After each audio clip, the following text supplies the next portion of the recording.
శ్రీ వాల్మీకి మహాముని మనకు అందించినటువంటి శ్రీమద్ రామాయణాన్ని మనం రామాయణ కథాసుధగా ఇవాల్టికి 43వ రోజులోకి ప్రవేశించాం.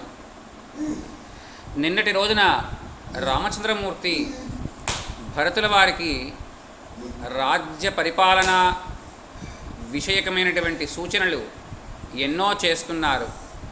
అలా చేస్తున్న దానికి కొనసాగింపుగా ఇవాళ కూడా ఆ మహానుభావుడు తన యొక్క సంభాషణలో ఏ విషయాల్ని భరతుల వారికి అవగతం అయ్యేట్లా చెప్తున్నారో ఇవాళ చెప్పుకుందాం. దానికి ముందుగా వాల్మీకి మహాముని ఒక్కసారి మనసారా ధ్యానించి తదుపరి శ్రీరామచంద్రమూర్తి వారి యొక్క కృపను వేడుకోవడానికి ప్రయత్నం చేద్దాం. ఆ తర్వాత ఈరోజు కథా కార్యక్రమంలోకి ప్రవేశం చేద్దాం. కూజంతం రామ రామేతి మధురం మధురాక్షరం ఆరుహ్య కవితాశాఖాం వందే వాల్మీకి కోకిలం. పెంపున తల్లివై కలుష బృంద సమాగమముందకుండ రక్షింపను తండ్రివై మయివసించు దశేంద్రియలోగముల్ నివారింపను వెజ్జవై కృప గురించి పరంబుదిరంబుగాగ సత్సంపదలీయనీ వెగతి దాశరథి కరుణాపయోనిధి. ఇలా ఆ సీతా మనోహరుణ్ణి తనివితీరా ప్రార్థించి ఇవాళ కథాకాలక్షేపంలో మనం ఆ రామచంద్రమూర్తి ఇంకా ఏమి తన యొక్క అమృతోపమానమైనటువంటి పలుకుల్ని ఆ భరతుల వారికి ఆశ్వాసనాపూర్వకంగా చేస్తున్నారో చూద్దాం. నిన్న మనం ఒక శ్లోకాన్ని చెప్పుకున్నాం. అలాంటి శ్లోకాన్ని ఒక్కసారి మరల ఇవాళ చెప్పుకుంటూ దాని కొనసాగింపు మనం తెలుసుకోవడానికి ప్రయత్నం చేద్దాం. దశపంచ చతుర్వర్గాన్ సప్తవర్గం చ తత్వతః అష్టవర్గం త్రివర్గం చ విద్యాస్తిత్రస్య రాఘవా ఇంద్రియాణాం జయం బుద్ధ్వా షాడ్గుణ్యం దైవమానుషం కృత్యం వింశతివర్గం చ తథా ప్రకృతిమండలం యాత్రాదండవిధానం చ ద్వియోని సంధి విగ్రహౌ కచ్చిదేతాన్ మహాప్రాజ్ఞ యథావదను మన్యసే. ఇలాంటి వాటిల్లో నిన్న మనం ఇంచుమించుగా 11 రకాల విషయాలను చెప్పుకున్నాం రామానుగ్రహం చేత. ఇవాళ ప్రకృతి మండలం అలాగే 12 మండలం దీని గురించి రామచంద్రమూర్తి భరతుల వారికి ఏం చెప్తున్నారో తెలుసుకుందాం. అమాత్యరాష్ట్రదుర్గాణి కోశోదండశ్చ పంచమా ఏతా ప్రకృతయః తజ్ఞైర్విజిగీషోరుదాహృతః. ఇందులో 5 రకాలైనటువంటి విషయాల్ని ప్రకృతి మండలంగా పరిగణిస్తారయ్యా భరత అని చెప్పారు. ఏంటయ్యా అంటే అమాత్యులు, రాష్ట్రం అంటే ఇప్పుడు మన పరిభాషలో దేశం, దుర్గములు, కోశములు, దండము ఈ 5ంటిని కూడా ప్రకృతులు అని పిలుస్తారు. తన రాజ్యం విస్తరింపచేయాలి అనేటువంటి కోరిక కలవాణ్ణి విజగీషువు అంటారు. అంటే విజయం పొందాలని చెప్పి ఆకాంక్షించేవాడు అని అర్థం. అతని చుట్టూతా కూడా 11 మంది రాజులు కలిసి మండలం అని చెప్పబడతారు. మధ్యలో విజిగీషువు ఉంటాడు. అంటే ఏ రాజు అయితే ఉన్నాడో ఆ రాజ్యం తాలూకు చక్రవర్తి మధ్యలో విజిగీషువుగా ఉంటాడు. అతనికి ముందు భాగంలో ఉండేవాడిని శత్రువు అంటారు. అలాగే మిత్రుడు, శత్రువు యొక్క మిత్రుడు, అలాగే మిత్రుడు యొక్క శత్రువు, శత్రు మిత్ర మిత్రుడు అనేటువంటి 5గురు ఉంటారు ముందు వైపున. వెనక భాగంలో పార్ష్నిగ్రాహుడు అంటే ఒక రాజు దాడి చేయబోతున్నాడు అనుకోండి, ఆ రాజు వెనకాల మరలా ఆయన మీద దాడి చేయడానికి సిద్ధంగా ఉండేటువంటి వాడిని పార్ష్నిగ్రాహుడు అంటారు. అలాగే ఆక్రందుడు, పార్ష్నిగ్రాహసారుడు, ఆక్రందాసారుడు అనేటువంటి 4 వెనకాల ఉంటారు. పార్శ్వం అంటే పక్కన, మధ్యస్థుడు, అతనికి ఆవల వెలుపనున్నవాడు, వాణ్ణి ఉదాసీనుడు అంటారు. ఇలా ఈ 12 మందిని కూడా 12 మండలం అని చెప్పబడతారు. ఆ తర్వాత చెప్పబోయేటువంటి విషయం ఏంటయ్యా అంటే రామచంద్రుల వారు యాత్ర అంటే శత్రువు మీదకి దండెత్తేటువంటి విధానం, దాన్ని యాత్ర అంటారు. ఆ తర్వాత దండ విధానం ఒకటి ఉంటుంది. అంటే శత్రువు మీదకి ఎలాంటి వ్యూహాలతో మనం దండయాత్రలు చేయవచ్చు. దానికి చాలా గొప్పవైనటువంటి వ్యూహాలు మనకి చెప్పబడ్డాయి. స్యేన సూచీచ వజ్రశ్చ శకటో మకరస్తథా దండాఖ్య పద్మనామాచ వ్యూహ సప్త ప్రధానతః. 7 రకాల వ్యూహాలని ప్రధాన వ్యూహాలుగా చెప్తారు. అవేంటయ్యా? గరుడ వ్యూహం తన సేన అంతటినీ కూడా ఒక బ్రహ్మాండమైనటువంటి పక్షి ఆకారంలో, గ్రద్ద ఎలాగైతే రెక్కలు చాపుకుని ఉంటుందో అలా చాపుకున్నటువంటి ఆకారంలో గనక, అంటే పైనుంచి మీరు చూస్తే నేల మీద ఒక బ్రహ్మాండమైనటువంటి గ్రద్ద ఉంటే ఎలా ఉంటుందో రెక్కలు చాపుకుని అలా ఉంటుంది. దాన్ని గరుడ వ్యూహం అంటారు. రెండవ దాన్ని సూచీ వ్యూహము అంటారు. ఒక సూది ఎలా ఉంటుంది అలా పొడుగ్గా ఉంటుంది సైన్యం, ఆ ఎదురుకుండా ఉన్న సైన్యాన్ని వెళ్ళి ఇలా గుచ్చుకుంటుంది. అలా ఉన్నటువంటి దాన్ని సూచీ వ్యూహం అంటారు. ఆ తర్వాత వజ్రవ్యూహం అంటారు. అంటే చూడండి, వజ్రం ఎలా అయితే కొన్ని 100 ముఖాలు కలిగి ఉంటుందో అలా అన్ని రకాల ముఖాలతోనూ ఉన్నటువంటి వ్యూహాన్ని వజ్రవ్యూహం అంటారు. ఇంకా తర్వాత శకట వ్యూహం, ఒక రథం ఎలా ఉంటుందో ఆ రథాకారంలో నిలబడినటువంటి సైన్యం కలిగినటువంటి దాన్ని శకట వ్యూహం అంటారు. ఆ తర్వాత మకర వ్యూహం, ఒక మొసలి ఎలా ఉంటుందో నేల మీద ఉంటే అలా మొసలి ఆకారంలో నిలబెట్టబడినటువంటి సైన్యం కలిగిన దాన్ని మకర వ్యూహం అంటారు. తర్వాత దండవ్యూహం, ఒక కర్ర ఎలా ఉంటుందో అలా వెడల్పుగా ఉంటూ పొడుగ్గా ఉండేటువంటి దాన్ని దండవ్యూహం అంటారు. చిట్ట చివరగా చెప్పిన మాట పద్మవ్యూహం. ఈ పేరు మీ అందరికీ బాగా తెలుసు, ఎందుకంటే మహాభారత యుద్ధంలో అత్యంత ప్రధానమైనటువంటి వ్యూహాలు, ఇప్పుడు చెప్పుకున్నటువంటి వ్యూహాలన్నీ కూడా ఆ యుద్ధంలో అమలుపరిచారు. మీరు మహాభారతం భీష్మ పర్వం దగ్గర నుంచి చదవడం మొదలు పెడితే ఒక్కొక్క రకమైన వ్యూహాన్ని ఇరుపక్షాల వారు కూడా చేశారు. ఇందులో ప్రధానమైన వ్యూహం పద్మవ్యూహం. ఆ పద్మవ్యూహానికి అంటే ఒక తామర పువ్వు మధ్య భాగాన్ని బొడ్డు అంటారు. ఆ బొడ్డు ప్రదేశంలో చక్రవర్తి ఉంటాడు. చుట్టూతా రేకుల కింద మహాయోధులందరూ కూడా ఉంటారు. ఈ ఒక్కొక్క రేకుని తప్పించుకుని లోపలికి వెళ్ళాలి. దాన్ని చాలా కష్టం, దాన్ని మొగ్గరం భేదించడం అంటారు. ఇలా ఎవరికైతే భేదన తిరిగి మరల బయటికి రావడం తెలుస్తుందో వాడు మాత్రమే పద్మవ్యూహంతో తలపడతాడు. సగం తెలిసి సగం తెలియని వాడు లోపలికి వెళ్తే వాడి ప్రాణాలు పోవడం తప్పితే బయటికి రావడం అన్నమాట ఉండదు. భారత యుద్ధ కాలంలో ఈ పద్మవ్యూహంతో తలపడగలిగినటువంటి నేర్పు గల వాళ్ళు ద్రోణాచార్యుల వారికి తెలుసు, భీష్మాచార్యుల వారికి తెలుసు, కృష్ణ పరమాత్మకి తెలుసు, అర్జునుల వారికి తెలుసు.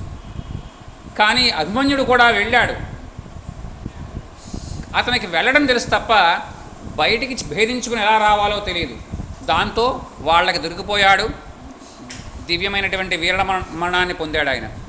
ఇలాంటి పద్మవ్యూహం, ఇలాంటి వ్యూహాలు 7 విధాలుగా ఉంటాయిరా తమ్ముడు. ఇంకా సంధి విగ్రహం అంటే ఏ సమయంలో శత్రువుతో మనం సంధికి ఒడంబడాలి, ఏ సమయంలో శత్రువుని నిగ్రహించడానికి యుద్ధం చెయ్యాలి, ఈ సమయంలో ఆ పని ఆ సమయంలో ఈ పని చేసినా కూడా మనకే నష్టం, అలా జాగ్రత్తగా ఉండాలి నాయన అని చెప్పారు. అలాగే ఓ భరత, రాజనీతి శాస్త్రాన్ని అనుసరించి 4 లేక ముగ్గురు మంత్రులతో కానీ, లేక వారందరితోనూ విడివిడిగా కానీ, లేక అందరితోనూ కలిపి రహస్య సమాలోచనలు కానీ చేస్తున్నావా అని అడిగాడు ఆయన. తర్వాత, నాయనా, వేదోక్తమైనటువంటి ధర్మాలని ఆచరిస్తూ నీవు నీ యొక్క స్థితిని సక్రమంగా నడుపుకుంటున్నావా? నీ అగ్నిహోత్రాది అనుష్ఠానాలన్నీ కూడా సఫలీకృతమవుతున్నాయా? నీ భార్య అనుకూలవతి అవుతూ నిన్ను సేవిస్తూ సంతానవతి అవుతోందా? నీ శాస్త్రజ్ఞానాది విషయాల్లో వినయాన్ని పెంపొందించుకుంటున్నావా అని అడిగారు. ఎంత గొప్ప మాట అడిగారంటే రామచంద్రమూర్తి, అగ్నిహోత్ర ఫలా వేదాః, వేదాల్ని నేర్చుకోవడం వల్ల మీరు చెయ్యాల్సినటువంటి పొందాల్సినటువంటి ఫలం ఏంటయ్యా అంటే యజ్ఞయాగాది క్రతువులు చేయడం.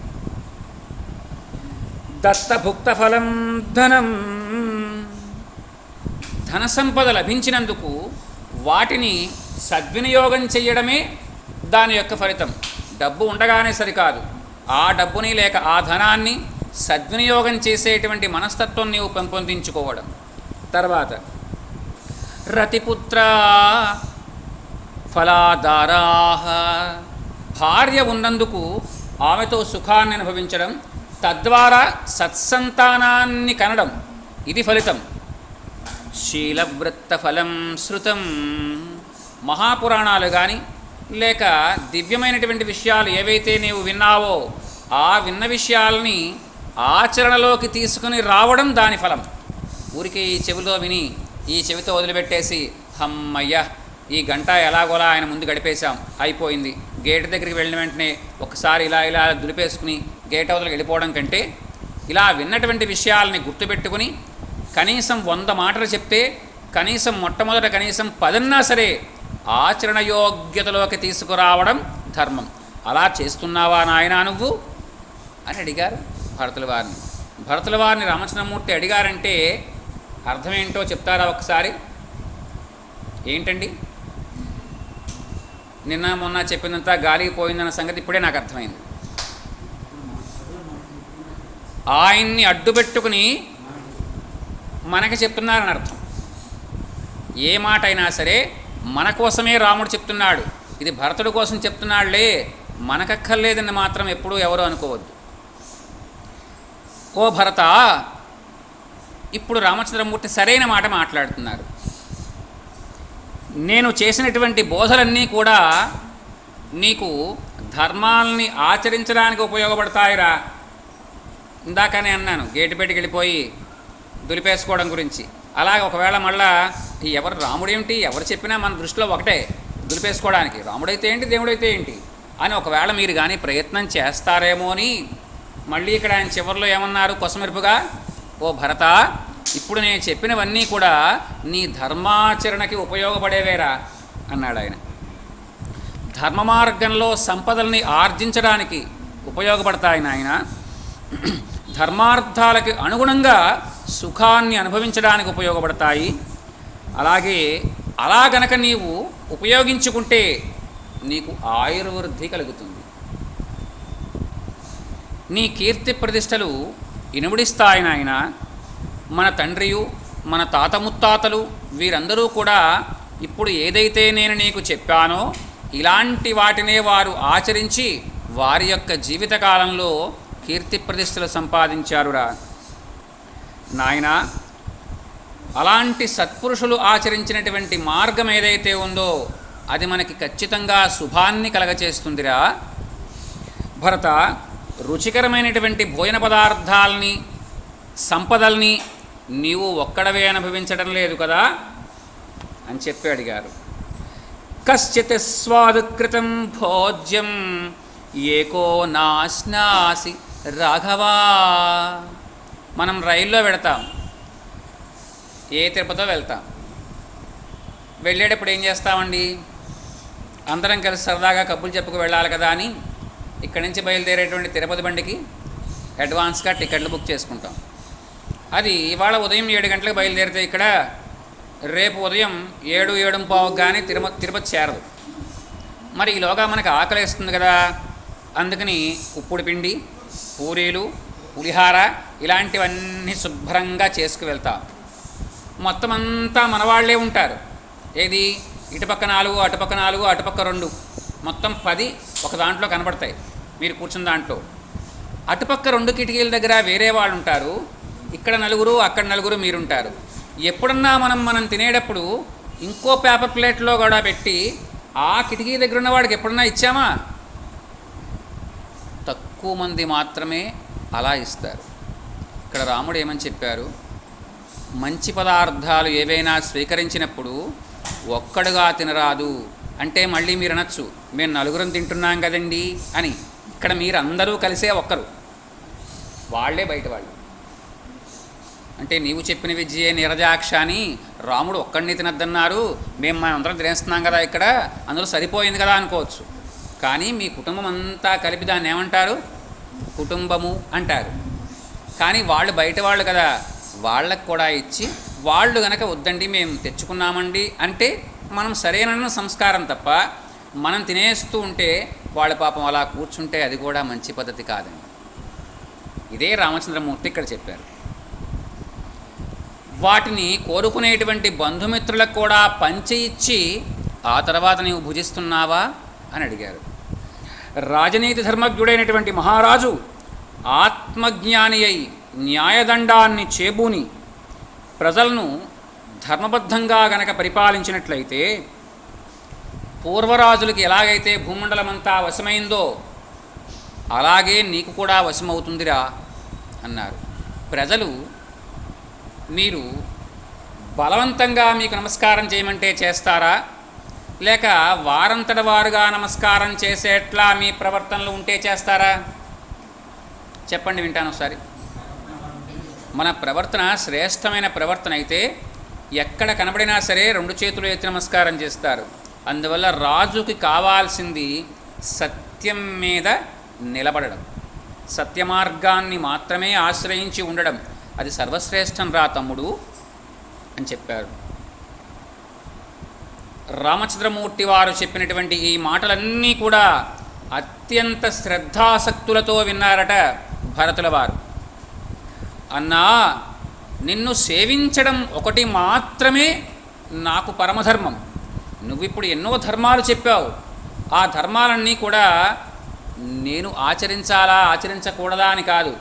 సర్వధర్మాలకి పరమధర్మం ఏంటయ్యా అంటే నేను నీ సేవ చేసుకోవడం ఒకటి మాత్రమే ధర్మం.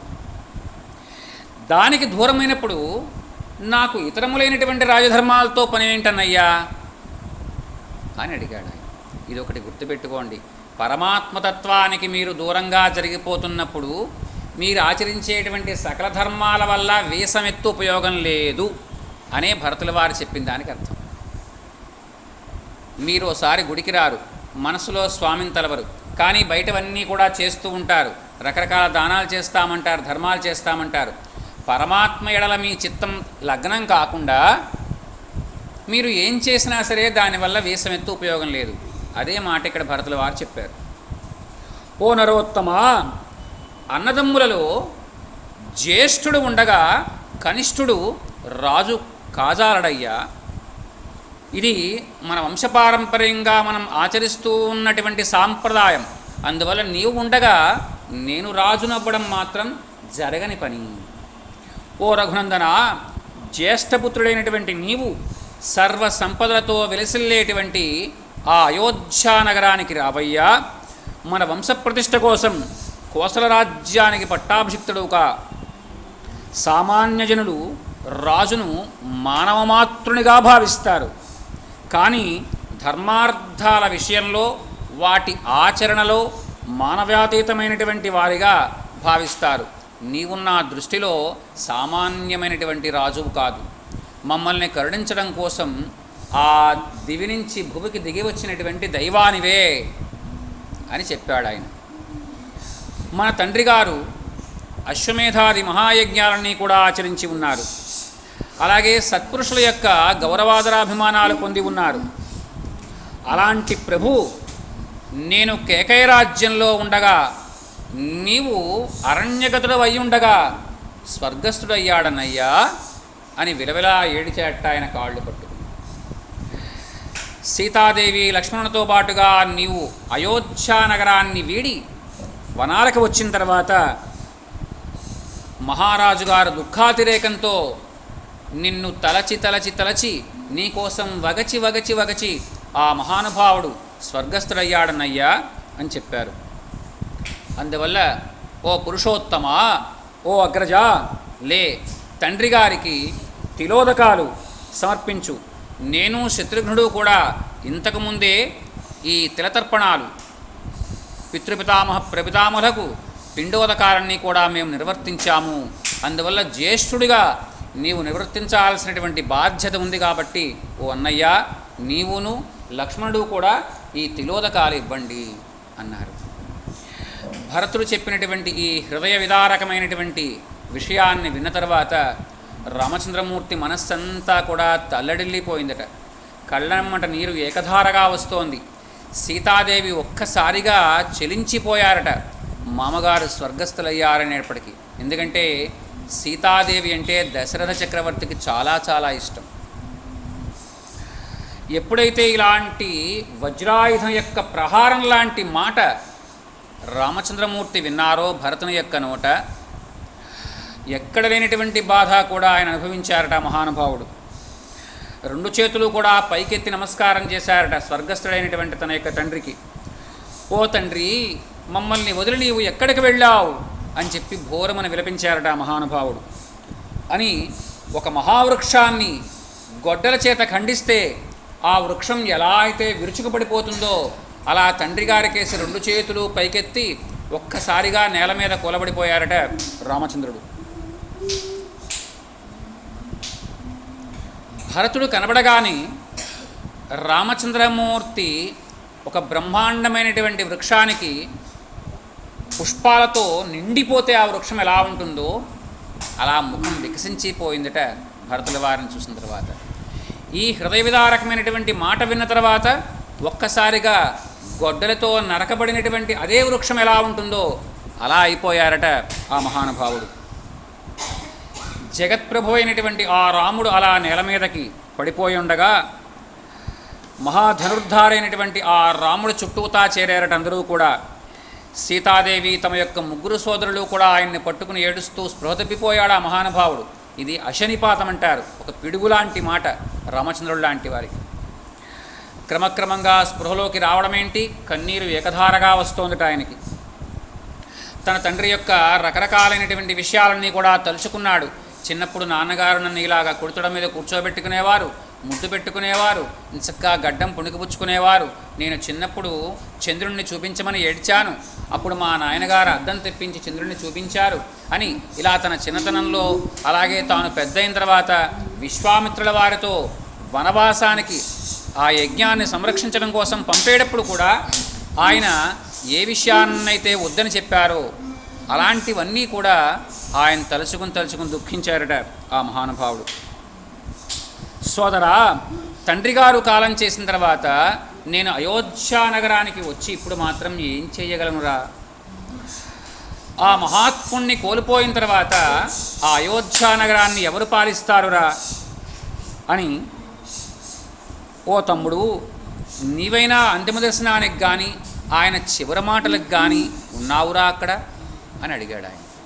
ఎవరికైనా సరే కావాల్సినటువంటి విషయం చివరి సమయంలో ఆ తండ్రి కానీ తల్లి కానీ స్వర్గస్థులవుతూ ఉంటే అక్కడ ఉండడం.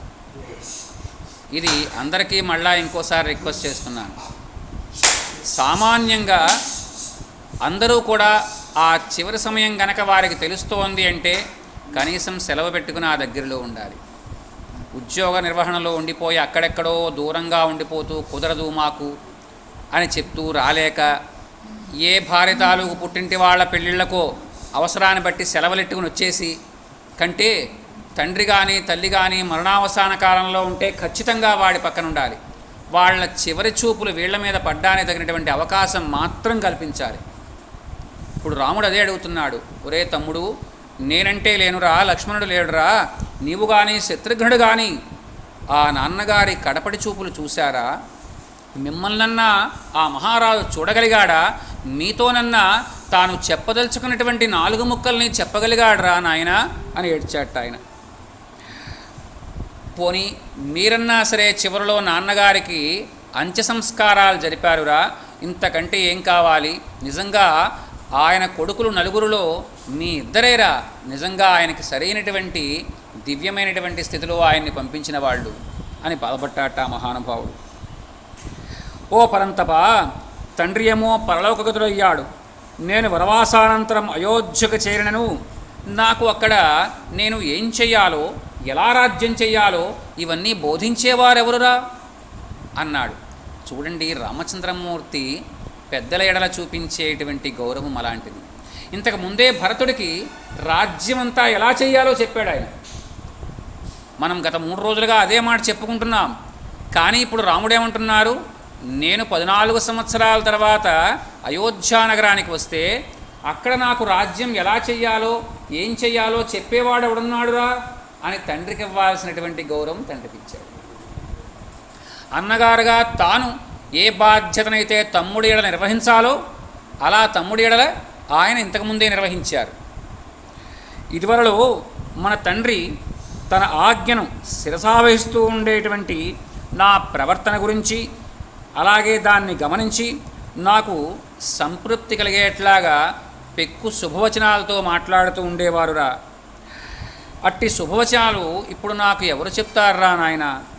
ఓ సీత, మిగుల వాత్సల్యంతో ఆదరించేటువంటి నీ యొక్క మామగారు దివికి వెళ్ళిపోయారు, ఇప్పుడు మనకి ఎవరు గతి అని చెప్పి సీతాదేవిని పట్టుకుని భోరమని ఏడిచారట రామచంద్రమూర్తి. దాంతో ఆ 3 తమ్ములు కూడా వచ్చి రాముల వారిని పట్టుకుని కౌగిలించుకుని ఏడవడం మొదలుపెట్టారట.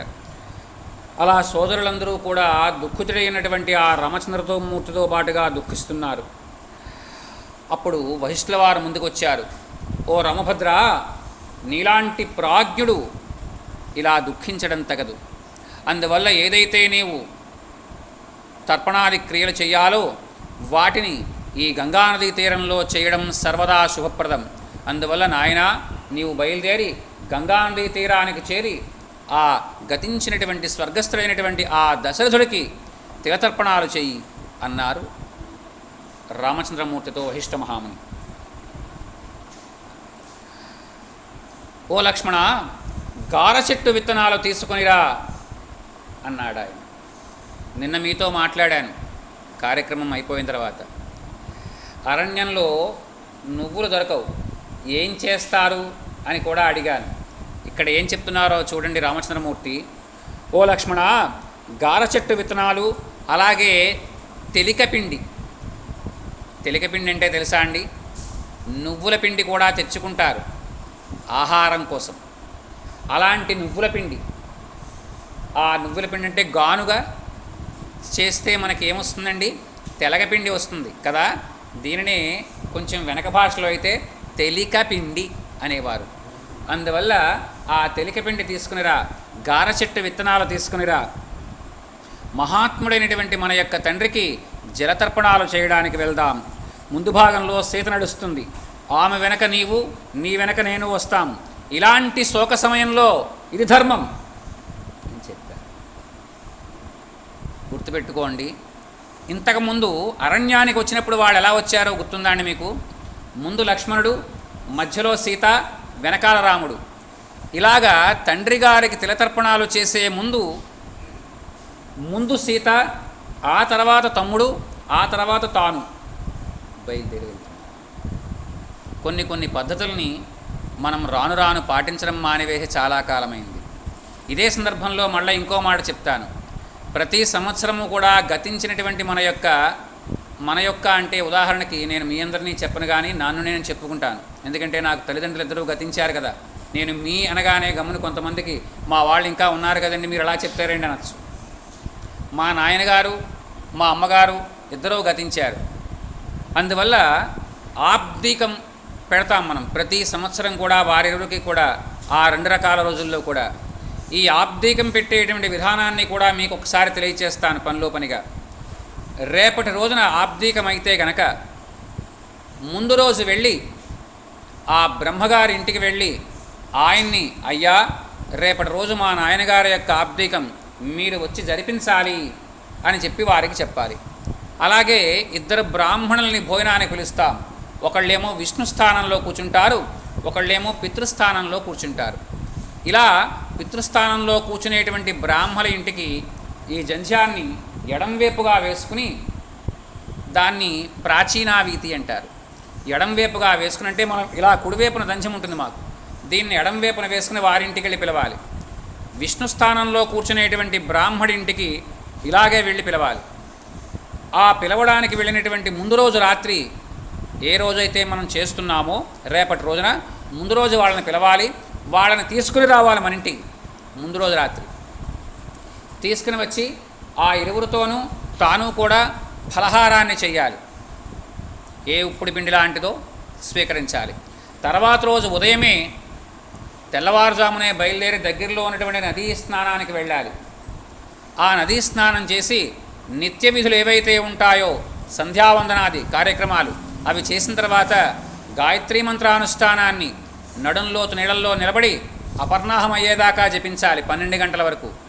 ఈలోగా ఆమె ఆ రోజు ఏవైతే కార్యక్రమాలకి అవసరమైనటువంటి కూరలవి చేయాలో అవన్నీ చేసి ఆమె రెడీగా ఉంటారు. ఆ తర్వాత మనం అపరాహ్నం సమయానికి అంటే సూర్యుడు నడినెత్తిన వచ్చేటువంటి సమయానికి ఇంటికి వస్తాం. ఈలోగా బ్రహ్మగారు వస్తారు. ఆయన యొక్క సముఖంలో ఈ ఆబ్దీకాన్ని ఏర్పాటు చేస్తాం. చేసిన తర్వాత ఆబ్దీకమంతా అయిన తర్వాత వారికి ఏవైతే మనం ఇద్దామనుకున్నటువంటి ఆ బహుమానం ఉందో దాన్ని మనం వారికి అందిస్తాం. ఆ అయిన తర్వాత ఆ రోజు రాత్రి కూడా వారిని అక్కడే ఉంచి వారికి ఫలహారం పెట్టి తర్వాత రోజు ఉదయం వారిని సాగనంపుతాం. దీన్ని త్రిరాత్ర వ్రతం అంటారు. ముందు రాత్రి, ఆ రోజు రాత్రి, ఆ రోజు పగలు. ఇంతకీ చాలా చోట్ల జరిగేటువంటి పొరపాటు మీకు తెలియజేస్తాను. భార్య ముందు రోజు రాత్రి ఒకవేళ శనివారం అయింది, ఆదివారం నాడు ఆబ్దీకం మామగారిదో లేకపోతే తండ్రి గారిదో అదే అత్తగారిదో అయి ఉండొచ్చు. ఆమె మాత్రం శనివారం నియమాలు పాటించడానికి కుదరదు, ఖచ్చితంగా భోంచేయాలి. ఆబ్దీకం రోజు రాత్రి కూడా ఖచ్చితంగా ఆమెకి ఏదైనా ఏ శుక్రవారమో మేము నియమాలు ఉంటామంటే కుదరదు. అన్ని రకాల నోముల కంటే అన్ని రకాల వ్రతాల కంటే ఈ తల్లిదండ్రులకు పెట్టేటువంటి ఆబ్దీకమే అత్యంత గొప్ప వ్రతం. దీన్ని మించిన వ్రతం ఏదీ లేదు.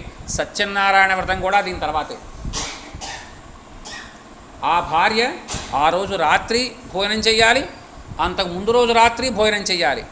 ఉపవాసాలు నియమాలు ఇవన్నీ చెల్లవు, ఎలాంటి పరిస్థితుల్లోనూ చెల్లవు. ఇదొకటి గుర్తుపెట్టుకుని మీ యొక్క పెద్దలు ఎవరైనా కనుక అలా జరుగుతుంటే మీరు పాటించాల్సిన పరిస్థితి వస్తే ఖచ్చితంగా ఆడవాళ్ళు భోజనం చేయడమే. ఎందుకంటే మీరు భోజనం చేస్తేనే గతించిన వారు సంతోషిస్తారు. అమ్మయ్య మా కోడలు తింది అనుకుంటారు. వీళ్ళు మాత్రం ఖచ్చితంగా ఏకభుక్తం చెయ్యాలి, ఒక పూట మాత్రమే భోజనం చేయాలి. ఇలాంటి దివ్యమైనటువంటి పరిస్థితి. ఇన్ని రకాల ధర్మాలని చెప్పేవాడు లేడు, వినేవాడు లేడు, ఆచరించేవాడు కూడా లేడు. ఏ సందర్భానికి ఆ సందర్భం వాయిదా వేసుకుని పెట్టకపోతే పర్వాలేదు కదండి, మేము కాశీ వెళ్ళామండి, గయ వెళ్ళామండి, అక్కడెక్కడో రుద్రప్రయాగ దేవప్రయాగ వీటిల్లో పెట్టేశామండి, కర్ణప్రయాగల్లో ఇంకా మాకక్కర్లేదండి, మా తర్వాత మా మనవలకి మా మునిమనలకు కూడా వేసేసామండి పిండాలు అక్కడ, ఇంకేం చెయ్యక్కర్లే కదండి అని చాలామంది వచ్చి అడుగుతూ ఉంటారు. ఇది చాలా చాలా పొరపాటు. మంచం మీద పడుకున్నప్పుడు కూడా ఆరోగ్యం బాగాలేక మంచం పట్టేసినా సరే కుడి చేయి చాపడం, అవతలవాడు నువ్వులు పోస్తారు, నీళ్లు పోస్తారు, వదిలిపెట్టడం. ఆబ్దీకం పెట్టడం కుదరకపోతే ఏది ఒక్క చెయ్య ఎడంపక్క జాపి మిగతా శరీరం అంతా చచ్చుబడిపోయినా సరే ఈ కుడి చేయి మాత్రం జాపించి మరీ పోయాలి. ఇప్పుడు మీకు దీనిలో ఉన్నటువంటి ఖచ్చితమైనటువంటి ప్రయారిటీ ఏంటో మీకు అర్థమయ్యే ఉంటుంది. ఆబ్దీకం ఎలాంటి పరిస్థితిలోనూ మానకూడదు. ఇప్పుడు రామచంద్రమూర్తి ఎంత జాగ్రత్త పడ్డారో చూడండి. ఆ వెళ్ళాల్సినటువంటి ధర్మాన్ని కూడా ఆయన ఖచ్చితంగా మనకు తెలియజేశాడు.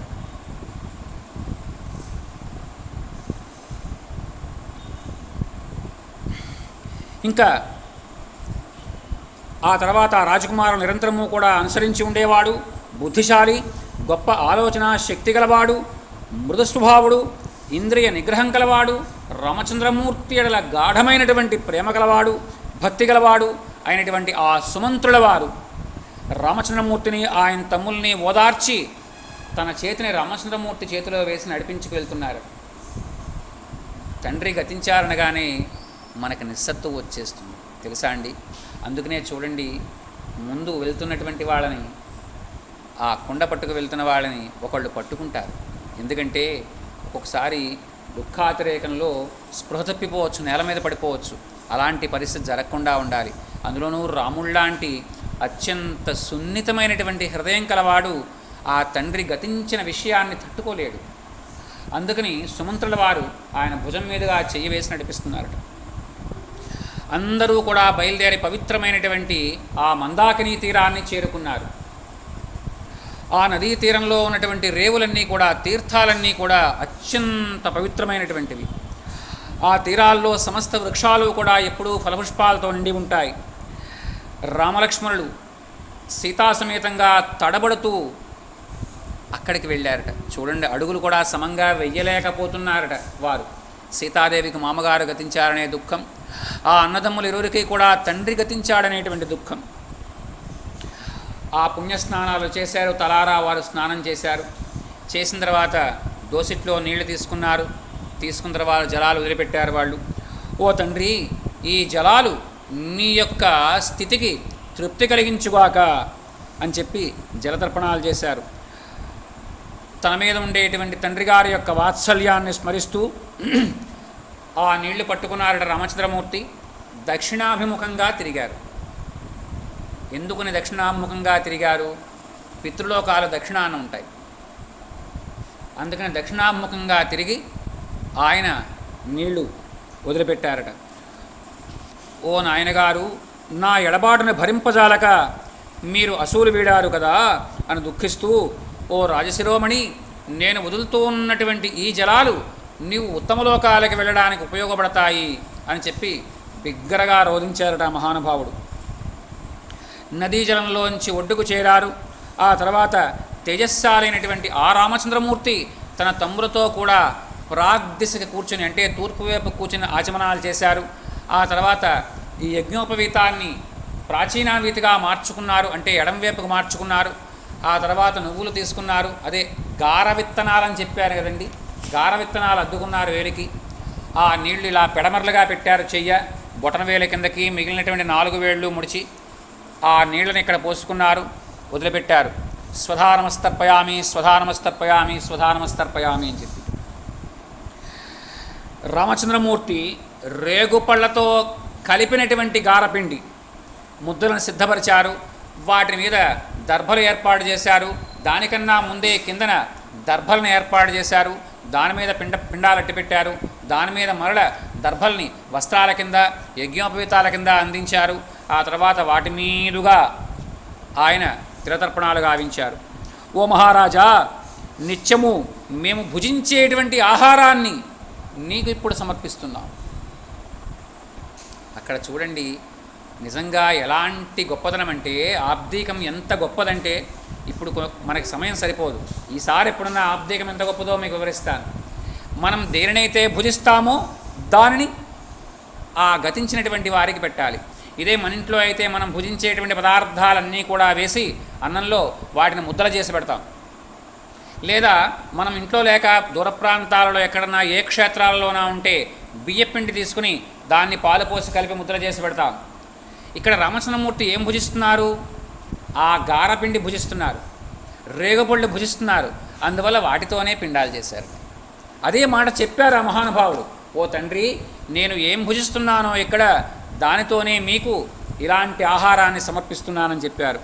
అందువల్ల మానవులు తాము స్వీకరించేటువంటి ఆహారాలని భక్తితో దేవతలకు సమర్పిస్తారు. ఇక్కడ పితృదేవతలు అని తప్ప వేరే మాట వాడరు గతించిన వారు. చూడండి, ఇదే సందర్భంలో మనం ఒక్కసారి శ్రీకాళహస్తి దగ్గరికి వెళ్తే ఆ తిన్నడు ఏం చేశాడు? మనం అతను చేసిన పనిని కొంచెం తక్కువగా భావిస్తాం, నీచంగా భావిస్తాం. ఏంటి, ఆ లేడీ మాంసం తీసుకొచ్చి పెట్టేస్తాడా? వాడేమిటి, మనం ఎంతో భక్తి శ్రద్ధలతో శివుడికి కొబ్బరికాయ కొట్టి నీళ్ళు పోసి ఓ బ్రహ్మాండంగా చేస్తాం మనం అన్నారు. ఇప్పుడు రామచంద్రమూర్తి ఏం చేశారు? తాను దేన్నైతే తింటున్నాడో దాని నైవేద్యం పెట్టారు తండ్రికి. తినడేం చేశాడు? తాను ఏదైతే ఆహారంగా స్వీకరిస్తాడో దాన్ని స్వీకరించమన్నాడు. అతని దగ్గర తప్పులేదు. ఆ తినేటువంటి ఆహార పదార్థం మీరేం తింటున్నారో దాని నైవేద్యం పెట్టడం. అంగో అలా రామచంద్రమూర్తి తమ యొక్క తండ్రి, గతించినటువంటి తన యొక్క తండ్రికి తాను తినే పదార్థాన్ని పెట్టారు. ఆ నదీ తీరానికి ఏ మార్గంలో వెళ్ళారో అదే మార్గంలో తిరిగి మరలా తమ యొక్క పర్ణశాలకు వచ్చారు. తదనంతరం జగత్ప్రభు అయినటువంటి రామచంద్రమూర్తి పర్ణశాల ద్వారం దగ్గరికి చేరి ఆ భరత లక్ష్మణ శత్రుఘ్నుని ముగ్గురిని కూడా మరల దగ్గరికి చేర్చుకుని కౌగులించుకుని కళ్ళమ్మట నీళ్లు పెట్టుకున్నారట. అలా సీతాదేవితో సహా నలుగురు సోదరులు కూడా బిగ్గరగా రోధించారు. ఆ రోదనధ్వనులన్నీ కూడా ఆ పర్వత గుహల యందు ప్రతిధ్వనించాయట. వారి యొక్క బాధంతా కూడా ఆ బలశాలుడైన వారు పితృవియోగంతో బాధపడుతూ ఉండగా అక్కడ వాళ్ళందరూ కూడా సైనికులు, వచ్చిన సైనికులు అందరూ కూడా భయపడిపోయారట. ఏదైనా మహోత్పాతం కానీ రామచంద్రమూర్తికి కానీ జరిగిందా? ఇక్కడ జరిగిన విషయాలు ఏవి కూడా సైన్యానికి తెలియవు. ఈ రోదనధ్వని మాత్రం గాలివాటున వచ్చి వాళ్ళకి వినబడుతోంది. ఆ సైనికులందరూ కూడా తాము బస చేసినటువంటి ప్రదేశాలను విడిచిపెట్టారట. ఒకే ఆలోచనతో ఆ శబ్దం ఎక్కడి నుంచి వస్తుందా అని చెప్పి అడుగడుగులన్నీ కూడా ముందుకు వేసుకుంటూ వస్తున్నారు. ఇంకా ఆ నలుగురిని కూడా ఒకసారి చూడాలి అని ఆ సైన్యానికి అంతటికీ ముచ్చట వేసిందట. ఎవరికి వేయదండి, మనకు మాత్రం వేయదు. ఇలా నలుగురు ఒకే చోట ఉంటే ఎంత అందంగా ఉన్నారు వాళ్ళు చూడ్డానికి. అలా వాహనాలన్నింటినీ కూడా దిగారు. రథాల మీద ఉన్నవారు రథం దిగారు, అశ్వాల మీద ఉన్నవారు అశ్వం దిగారు, గజాల మీద ఉన్నవారు గజాలను దిగారు. వాటిని నడిపించుకుంటూ వస్తున్నారు. ఇంకా నరశ్రేష్ఠుడు, సుప్రసిద్ధుడు, శత్రు సంహారదక్షుడు అయినటువంటి రామచంద్రమూర్తి తాను ఎక్కడైతే కూర్చుంటారో ఆ వేదిక మీద కూర్చున్నారు. అక్కడికి చేరినటువంటి జనులందరూ కూడా ఆయన దర్శించారు. కైకేయిని మందరను నిందిస్తూ ఉన్నటువంటి ఆ జనులు శ్రీరామచంద్రమూర్తిని సమీపించగానే ఒక్కసారి రామచంద్రమూర్తి యొక్క రూపాన్ని చూసేప్పటికల్లా అప్పటి వరకు తాము నిందిస్తున్నటువంటి ఆ మాటల్ని ఒక్కసారిగా ఆపేశారు. రాముని చూస్తే ఎవరికి ఏ రకమైనటువంటి మాటలు మాట్లాడాలనిపించదు. ఆ భువనమోహన సౌందర్యం చూస్తే చాలు, అడగాలని కూడా అనిపించదు. ఎవడన్నా ఏమన్నా అడిగాడా అంటే వాడు మామూలు వాడు కాడని అర్థం. రాముని చూసిన తర్వాత ఇంకా ఏమన్నా అడుగుతారా? ఇంకా అడగడానికి ఏమీ ఉండదు. అదే చిట్ట చివరి పరిస్థితి. రాజకుమారుడైనటువంటి ఆ రామచంద్రమూర్తి తన దగ్గరకు వచ్చిన వాళ్ళల్లో కొంతమంది అంతకుముందే ఆయనకి బాగా ఎరిగిన వారు ఉన్నారు, దండనాథులందరూ కూడా. వారందరినీ కూడా దగ్గరకు తీసుకుని ఆశ్వాసన చేశారట. ఏమయ్యా, నువ్వెలా ఉన్నావు, నువ్వెలా ఉన్నావు, నువ్వెలా ఉన్నావు, నీ అమ్మాయి ఎలా ఉంది, అత్తవారింటికి వెళ్ళింది కదా, పిల్లలతో ఉందా అని. రాముడు అంటే అది. తన దగ్గర పనిచేసే వాళ్ళ యొక్క పిల్లలు, వాళ్ళ పిల్లల గురించి కూడా క్షేమ సమాచారాలు అడగగలిగినటువంటి గొప్పవాడు.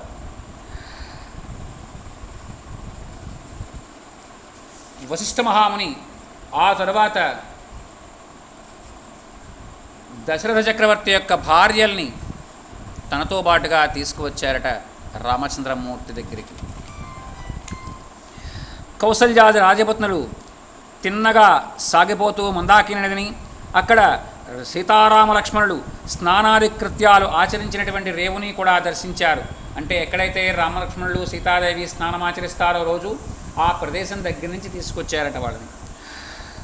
అప్పుడు కౌసల్యాదేవి యొక్క ముఖమంతా కూడా వాడిపోయిన కమలంలా ఉందట. కన్నీటితో తడిసిపోయిందట ఆవిడ యొక్క ముఖమంతా కూడా. సుమిత్రతోనూ దీనవదములైనటువంటి మిగిలినటువంటి దశరథ పత్నులతోనూ కూడా ఇలా మాట్లాడుతోందట. మన రామలక్ష్మణులు ఎవరికీ కూడా ఎలాంటి హాని తలపెట్టినవారు, అలాంటి వారు రాజ్యం నుంచి వెడలగొట్టబడ్డారు. వారు ఈ దుర్గమారణ్యాల్లో అనాథల్లా కాడుగలుపుతున్నారు. ఓ సుమిత్ర, నీ కుమారుడైనటువంటి లక్ష్మణుడు నిరంతరము కూడా ఇదే రేవు దగ్గరకు వచ్చి ఆ రామచంద్రమూర్తికి తగినటువంటి స్నానానికి ఏర్పాట్లు చేస్తూ ఉంటాడే అని చెప్పి స్వల్పములైనటువంటి సేవా కార్యక్రమాలన్నీ కూడా చేస్తూ ఉండేటువంటి అతని యొక్క గొప్పతనానికి ఏ లోటు కూడా రాదు అని. నేడు నీ కుమారుడు ఎంతో సుకుమారంగా ఉండేటువంటి నీ లక్ష్మణుడు ఇక్కడ రామచంద్రమూర్తి కోసం పడరాని కష్టాలు పడుతున్నాడు అని బాధపడ్డారట. విశాలలోచనటువంటి ఆ కౌసల్యాదేవి క్రమక్రమంగా ముందుకు సాగారు. ఎక్కడైతే వాళ్ళు ఆ తండ్రికి పితృకార్యాన్ని చేశారో, తిలోదకాలు అర్పించారో, గారపిండి ముద్దలు పెట్టారో అక్కడికి వెళ్ళారు. ఆ ముద్దలకి నమస్కారం చేశారు. సోదరీమణులారా, ఇక్ష్వాకు వంశ ప్రభు అయినటువంటి మహాత్ముడైనటువంటి ఆ దశరథుల వారిని ఉద్దేశించి రామచంద్రమూర్తి చేసినటువంటి పితృకర్మ ఇది. మీరందరూ కూడా నమస్కారం చెయ్యండి అని చెప్పారు. వాళ్ళందరూ కూడా ఆ కొంగు కప్పుకుని నమస్కారం చేశారు ఆ పిండాలకి.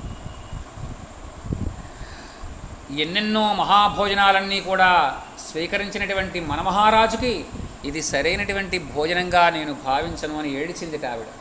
అంతే కదండి, బ్రతికుండగా అద్భుతమైనటువంటి రాజోచితమైనటువంటి భోజనాలు తినేటువంటి దశరథుడికి ఇప్పుడు ఆ గారపిండి రేగుపళ్ళ ముద్ర తినాల్సినటువంటి పరిస్థితి కలిగింది.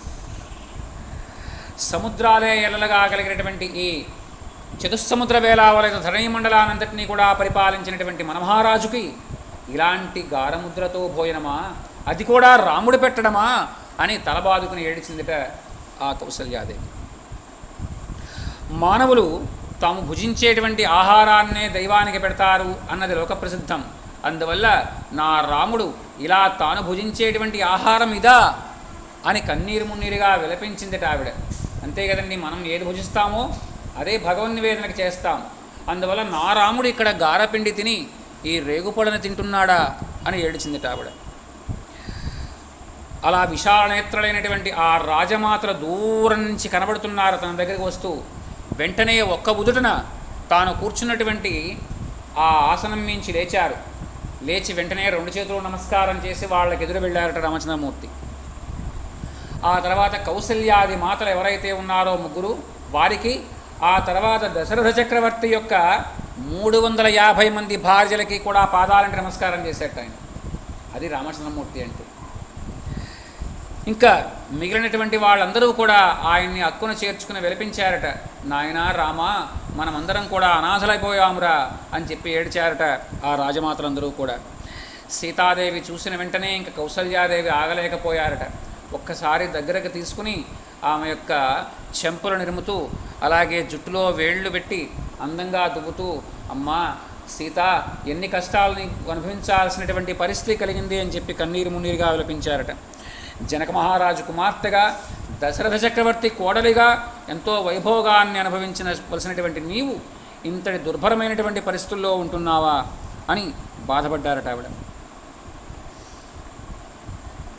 అప్పుడు భరతుల వారు చేతులు జోడించి రామచంద్రమూర్తి దగ్గరికి వచ్చి నుంచున్నారట. మిగిలిన వారందరూ కూడా ఒక్కసారిగా తాము మాట్లాడుకునేటువంటి మాటలన్నీ కూడా ఆపివేశారు. ఇంకా భరతుడు రామచంద్రమూర్తితో ఏం మాట్లాడతాడు? ఇప్పటిదాకా భరతుడు ఏం మాట్లాడాడో వాళ్ళకి తెలియదు, వెనకాల సైన్యానికి. ఇప్పుడు ఏం అడుగుతాడు ఆయన, ఏం మాట్లాడతాడు అని చెప్పి అక్కడున్నటువంటి మహామునుల దగ్గర నుంచి సైన్యంలో ఉన్నటువంటి 4 రకాలైనటువంటి స్థితుల వాళ్ళ దగ్గరికి కూడా కుతూహలం పెరిగిపోయిందట వాళ్ళకి. అప్పుడు భరతుల వారు రామచంద్రమూర్తి వారితో అడగడానికి ఉద్యుక్తులు అవుతున్నారు. అప్పుడు భరతుల వారిని దగ్గరికి రమ్మనమని చెప్పారట ఆ రాముడు. రమ్మనమని చెప్పి, నాయన, తండ్రి నీకు అప్పచెప్పినటువంటి రాజ్యాన్ని నీవు వదిలిపెట్టి ఇలాగా జింక చర్మాన్ని కట్టుకొని, అలాగే నారచీరలు ధరించి, జటాజూటాన్ని బిగించుకుని ఇలాంటి చోటికి రావాల్సినటువంటి పరిస్థితి ఏమొచ్చిందిరా అని అడిగాడు రాముడు. ఈ విషయాలన్నీ కూడా నేను వినాలనుకుంటున్నాను, సవిస్తరంగా చెప్పు అన్నారు. అప్పుడు భరతుల వారు చేతులు జోడించి రామచంద్రమూర్తి దగ్గర మోకాళ్ళ మీద కూర్చున్నారట. కూర్చుని ఆయనకేసే చూస్తూ చెప్తున్నాడు ఆయన. ఓ పూజ్యుడా, మహాబాహు అయినటువంటి మన తండ్రి ఒక స్త్రీ కారణంగా నిన్ను వనాలకు పంపి జ్యేష్ఠునకు అర్హమైనటువంటి ఆ రాజ్యాన్ని కనిష్ఠుడికి కట్టబెట్టాలని భావించాడు. ఈ పాపకృత్యం వల్ల ఆయన యొక్క కీర్తి ప్రతిష్టలు నింద్యమయ్యాయి. నా తల్లికి ఆమె ఆశించినటువంటి రీతిగా రాజ్యలాభం దక్కలేదు సరికదా, అందరూ కూడా ఆమెనేచ్చి అన్నారు. ఈ కారణంగా ఆమె ఘోరమైనటువంటి నరకంలో పడిపోవడం తథ్యం నీకు చేసినటువంటి ద్రోహానికి. అన్నా, నీ దాసుడనై ఇక్కడికి వచ్చినటువంటి నన్ను అనుగ్రహించు. సురపురికి ఇంద్రుడిలాగా కోసల రాజ్యానికి రాముడు తక్క అన్యుడెవడూ కూడా రాజు కాలేడు, కాబోడు. అందువల్ల మంత్రులు, పురప్రజలు, సకల సైన్యాలు, దండనాథులు వీరందరూ కూడా నీవే రాజు కావాలని కోరుకుంటున్నారు. అందువల్ల ఓ మహాత్మా, ఈ రాజ్యపాలనానికి నీవే అర్హుడవు. ఈ కోసలరాజ్యం నీకే చెందాలి. అందువల్ల నీవు ధర్మాన్ని అనుసరించి దీన్ని పాలించడానికి నీవు తప్ప అన్యులెవరూ కూడా సమర్థులు కారు. అందువల్ల రాజ్యాధికారాన్ని స్వీకరించి బంధుమిత్రుల యొక్క కోర్కెని నీవు తీర్చవయ్యా అని భరతుల వారు కోరారు. ఈ మంత్రులందరితోనూ కూడా కలిపి నేను నీకు సాష్టాంగ దండవత్ ప్రణామం చేస్తాను, నీవు దయ ఉంచి మా మీద నీ రాజ్యాధికారాన్ని తిరిగి నీవు స్వీకరించు అన్నాడు భరతుడు. అప్పుడు భరతుల వారిని రెండు చేతులతోనూ తన దగ్గరికి లాక్కున్నారు, కౌగిలించుకున్నారు, నుదుటి మీద ముద్దు పెట్టారు. నాయనా,